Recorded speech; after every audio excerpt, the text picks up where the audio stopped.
তোমরা সবাই খুব ভালো আছো। এইদিকে এই গরমে আমি ভালোই আছি, কিন্তু গরম এতটাই পড়ে গেছে যে বলতে পারছি না। বৃষ্টি নেই, কিছু নেই। যখন বৃষ্টি তো অতিরিক্ত বৃষ্টি হচ্ছে, আর যখন গরম তো অতিরিক্ত গরম হয়ে আছে।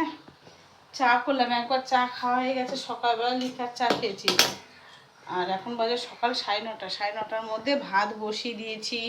তারপর তোমার ডাল বসালাম। আর মেয়েরা এখনো পর্যন্ত ঘুম থেকেই ওঠেনি। আর একদিকে বসিয়েছি ডাল, এই ভাত আর ডাল আপাতত হবে। আর এইদিকে তো দুধ চা, লিকার চা একবার খেলাম, লিকার চা খেয়ে আর নেশা কাটলো না। শেষমেশ যা হবে আবার দুধ চাটাই খাই। অতিরিক্ত গরমের জন্য লিকার চাটা খেয়েছিলাম। চা খানি হলো তো আমি একাই। হবে আলু পটল দিয়ে রসা করব। আর আমার মেয়ে তো সবজি খেতে খুব ভালোবাসে, তো ভাবলাম এই যে এই লতিটা শুকিয়ে যাবে নইলে, এই লতি দিয়ে তোমার একটু পোস্ত একটু সর্ষে বাটা দিয়ে করব। এই দুটোই মেনু করব, অন্যান্য কিছু করব না। আর ভালো লাগছে না গরমে।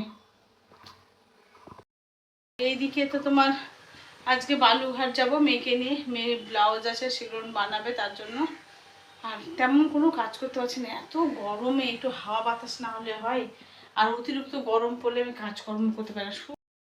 তেমন কিছু হয়নি। সকালবেলা আগে ওষুধের ব্যবস্থা, ওষুধের কাগজপত্র আমি খুঁজেই পাচ্ছি না কেন যে। আর মুড়ি চিড়ে যা যা আছে এগুলো সব ঢালতে হবে। আর আমার গাছের আমগুলো কাঁচা কাঁচা, যদি একটু পাকা পাকা নরম দেখে মানে কাটছি তো দেখি মানে পোকা, এই শেষ আমের বয়স। এদিকে তো মোটামুটি রান্না হয়ে গেছে। আর তো মিক্সচারে মশলা পিষে নিয়েছি, তো ডাল করলাম, ভাত করেছি। আর এটা লাড্ডুর ডাল এক সাইডে সেদ্ধ বসিয়েছি। আর বাদ বাকি যা। আর এদিকে তো নায়িকা থেকে আমার মেয়ের তো একদম গিফট চলে এসছে এঙ্গেজমেন্টের। এটা দ্বিতীয় ধাপের গিফট। এটা ছোট মামা দিয়েছে, যত কসমেটিকের জিনিস সমস্ত কিছু ওর পছন্দ মতনই ও নিয়ে নিয়েছে। তো সব গিফট চলে এসেছে একদম। ওর এঙ্গেজমেন্ট এখনও 3 মাস বাকি আছে, তার আগেই মামার বাড়ির থেকে গিফট আসা শুরু হয়ে গেছে। এটা দ্বিতীয় ধাপের গিফট। আর এই যে আমার লাড্ডুও দেখছে, ভাবছে কি না কি সব জিনিসপত্রগুলো। লাড্ডু ওখান থেকে নড়াচড়া করে না, কিছু না। আর প্রতিটা জিনিসই খুব সুন্দর, ভালো লাগলো দেখতে। আর সব এখন তো অফারই চলছে বেশিরভাগ। আর এই যে এই ব্রাশগুলো এত সফট, এত সুন্দর, তাই দেখলাম একটা। এটা তো আমাদের জামাইয়ের জন্য ঘড়ি, এটাও মামার বাড়ির গিফট।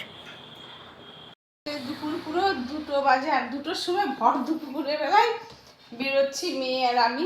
মেয়ের হলো ব্লাউজ বানানোর জন্য। এত রোদ বাইরে, ছাতা না হলে হবে না, তো ছাতা নিয়ে বেরোই। আস্তে আস্তে হয়তো বিকেল বা সন্ধ্যে লেগে যাবে। তো আমরা দুজনে মা মেয়ে যাচ্ছি, চলো। এদিকে তো ঘর থেকে বাইরে বেরিয়ে দেখে যাচ্ছে ফাটাফাটি রোদ। এখানে এতই রোদ হয়ে গেছে।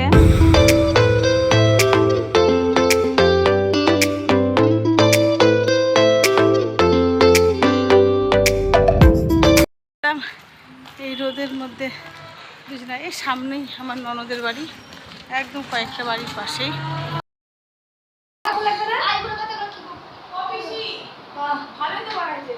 কি ওর ভালো লাগবে কারি, ওগুলো পছন্দ করে। খাগা যা, পিসিরা পছন্দ করে না।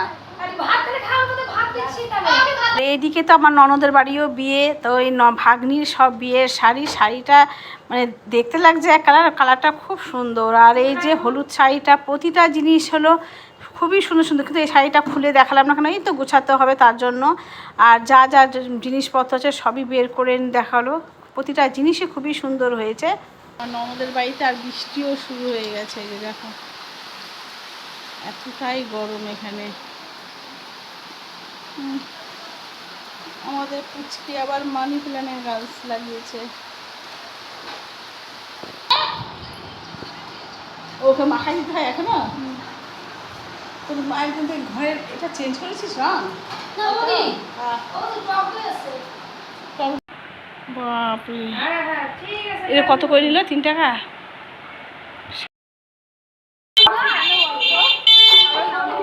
আর এই তো এখানে ব্লাউজ বানানোর জন্য চলে এলাম এই বাড়িতে।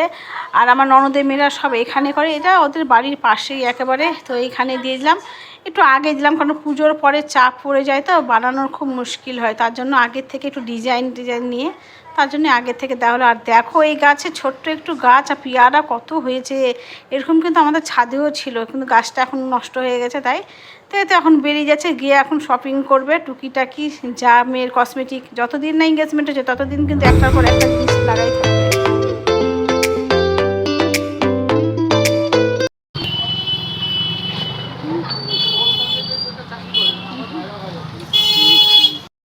যে যা কিছু ধন সম্পদ ঐশ্বর্য রাজপাট রাজত্ব সমস্ত কিছু আমার প্রভুর আমার গোবিন্দে। এই দোকানে চলে এলাম, শাড়ির ফলস পাড় নেব, তারপরে ব্লাউজের সব পাড় চওড়া টাইপের পাড় নেব। তো সব রকম ইচ্ছে মতন তো আর জিনিস পাওয়া যাচ্ছে না, তো এগুলো জড়ি টড়িগুলো জোড়া টোড়া লাগিয়ে যেগুলো হয়, তো ওটার সাথে আবার ম্যাচিংয়ের দরকার থাকে। তো প্রতিটায় পাড়ই কিন্তু চিকন চিকন, মোটা ছিল না। আর এই যে চলে এলাম কসমেটিকের দোকানে কিছু জিনিস কেনাকাটির জন্য, আর প্রতিটা জিনিসটা বেশ ভালোই লাগছে দেখতে। তো তাই দেখছি, দূর থেকে ভালো লাগছে, কাছের থেকে আবার কেমন ম্যার করছে। এইদিকে আমাদের সব কেনাকাটি কমপ্লিট হয়ে গেছে, বা বললাম না সন্ধে লাগবে, তো সত্যি সন্ধে মানে ভালো সন্ধে লেগে গেছে। আর এই যে বাসে উঠে গেলাম, এখন বাড়ি ফিরবো। আর এই ভিডিওটি এ পর্যন্ত, আবার নতুন ব্লগ নতুন বাই।